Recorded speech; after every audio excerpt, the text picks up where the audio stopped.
بسم اللہ الرحمن الرحیم۔ السلام علیکم میرے پیارے دوستوں اور بزرگوں۔ جیسا کہ آپ جانتے ہیں غسل کے متعلق ہماری سیریز ویڈیوز چل رہی ہیں۔ اگر آپ نے پہلے والی ویڈیوز ہماری نہیں دیکھی تو ان کے لنک نیچے ڈسکرپشن میں دیے گئے ہیں، وہاں سے آپ دیکھ سکتے ہیں۔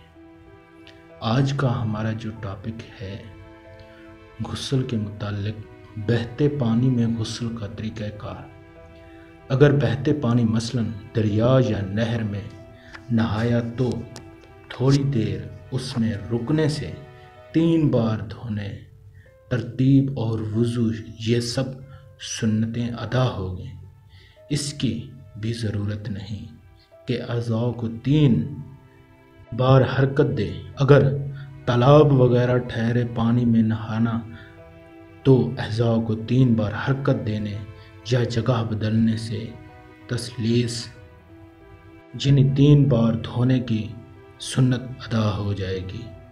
برسات میں یا نل یا فوارے کے نیچے کھڑا ہونا بہتے پانی میں کھڑے ہونے کے حکم میں ہے۔ بہتے پانی میں وضو کیا تو وہی تھوڑی دیر اس میں اعضاء کو رہنے دینا اور ٹھہرے پانی میں حرکت دینا 3 بار دھونے کے قائم مقام ہے۔ وضو اور غسل کی ان تمام صورتوں میں کلی کرنا اور ناک میں پانی چڑھانا ہوگا۔ اللہ اکبر۔